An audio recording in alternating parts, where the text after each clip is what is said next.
नमस्कार, मैं Pankaj Kumar.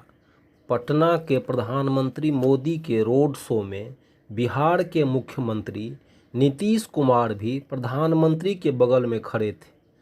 Road show जब पीर मुहानी, कदम कुआं, ठाकुरबाड़ी रोड, वाकड़गंज की ओर बढ़ रहा था, उस दौरान सीएम नीतीश कुमार ने हाथ में भाजपा का चुनाव चिन्ह कमल थाम रखा था।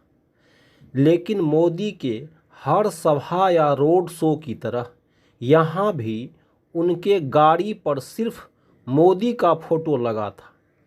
दूसरे तरफ पटना साहिब के भाजपा प्रत्याशी रविशंकर प्रसाद खड़े थे। यदि हम नीतीश कुमार की बात करें तो कुछ दिन पहले यही नीतीश कुमार नरेंद्र मोदी को रोकने के लिए विपक्षी एकता के सबसे बड़े चेहरा थे, और आज आलम यह है कि वह प्रधानमंत्री के रोड शो में कमल निशान थामे चल रहे हैं।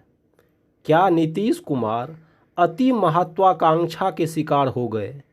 बिहार की जनता के बीच उनकी कितनी विश्वसनीयता रह गई है, यह तो चुनाव के बाद ही पता चलेगा। लेकिन जब बिहार में जदयू और भाजपा एक साथ चुनाव लड़ रही है और खुद नीतीश कुमार रोड शो में थे, तो फिर इस रोड शो में जदयू के समर्थक और कार्यकर्ता कहीं दिखाई नहीं दे रहे थे, सिर्फ भगवा ही दिखाई दे रहा था। लेकिन इस भीड़ में एकाध जदयू समर्थक कहीं दिख भी गए तो उनके हाथ में अवश्य जदयू का झंडा था।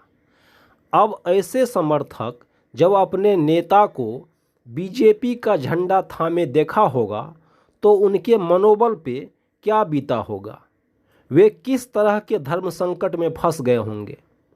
वैसे भी नीतीश कुमार कभी समर्थकों की परवाह नहीं करते। उनको अभी लगता रहा है कि वह जहां खड़े होंगे समर्थक वहीं होगा। लेकिन इस बार लगता है परिस्थिति बदल गई है। एक तरफ तेजस्वी यादव जहां मोदी पर सीधा हमला कर बिहार में अपना वजूद बचाए हुए हैं, वहीं नीतीश कुमार को बीजेपी जैसे विस्तारवादी पार्टी ने इन्हें घुटने टेकने के लिए ही मजबूर नहीं किया, बल्कि इनके राजनीतिक अस्तित्व के लिए भी संकट खड़ा हो गया है। चुनावी रणनीतिकार प्रशांत किशोर तो लोकसभा चुनाव के बाद नीतीश कुमार के राजनीतिक कैरियर के समाप्त हो जाने की बात कहते हैं। लेकिन इतना स्पष्ट है कि नीतीश कुमार इस लोकसभा चुनाव में ना आत्मविश्वास में दिख रहे हैं और ना ही जनता के बीच उस तरह अपनी उपस्थिति दर्ज करा पा रहे हैं जिसके लिए वह जाने जाते थे। कभी सिद्धांत के आधार पर राजनीति करने की बात कहने वाले के लिए अब सत्ता ही सिद्धांत बन गया है, और शायद इसलिए वे सत्ता के चक्रव्यूह में बुरी तरह फंस गए हैं। ऐसा नहीं है कि नीतीश कुमार के लिए बीजेपी कोई नया साथी हो। बिहार में नीतीश कुमार और बीजेपी लंबे समय तक सत्ता में रही है, और बीजेपी भले ही राष्ट्रीय पार्टी हो, लेकिन बिहार में हमेशा नीतीश की जदयू ही बड़े भाई की भूमिका में रही है, और नीति निर्माण से लेके मंत्रियों के विभाग का बंटवारा या फिर अन्य मुद्दे हमेशा नीतीश की ही चलती थी, और बीजेपी को बिहार में नीतीश के पीछे चलना होता था।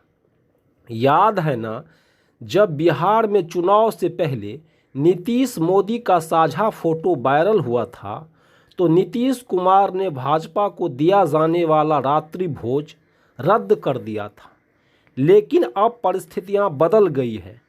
आज नीतीश कुमार लो कॉन्फिडेंस में मोदी के बगल में बीजेपी का कमल लेकर चल रहे हैं। जब नीतीश कुमार 2005 में मुख्यमंत्री बने थे तो बिहार की जनता में एक विश्वास बना था कि अब बिहार में रोज़गार मिलेगा, काम के लिए देश भर में पलायन से मुक्ति मिलेगी। लेकिन शुरुआती विश्वास के अलावा या कभी सच्चाई नहीं बन पाई। बावजूद इसके जनता ने इन्हें विकास पुरुष के रूप में देखा।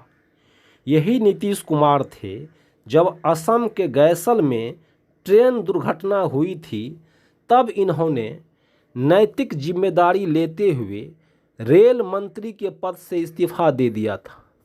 और जब लोकसभा में इनकी पार्टी को कम सीटें आई तो ये नैतिकता का हवाला देकर मुख्यमंत्री की कुर्सी छोड़ दी थी। लेकिन आज परिस्थिति बदल गई है और बिहार अभी भी देश का सबसे गरीब राज्य बना हुआ है, जबकि नीतीश कुमार 2 दशक से अधिक समय से बिहार के मुख्यमंत्री हैं। लेकिन आज भी ये अपनी सफलता गिनाने के लिए बिहार की जनता को 90 के दशक का भय दिखाते हैं। परिणाम क्या होगा यह तो चुनाव के बाद पता चलेगा, लेकिन बिहार की जनता इस म्यूजिकल चेयर के खेल में अपने नेता का सैद्धांतिक पतन देखकर शायद फिर से धर्म और जाति का चादर ओढ़ लेगी, क्योंकि इन्हें विकास के नाम पे लंबे समय तक ठगा गया है। आप देख रहे हैं पंकज का संवाद। नमस्कार, मैं पंकज कुमार।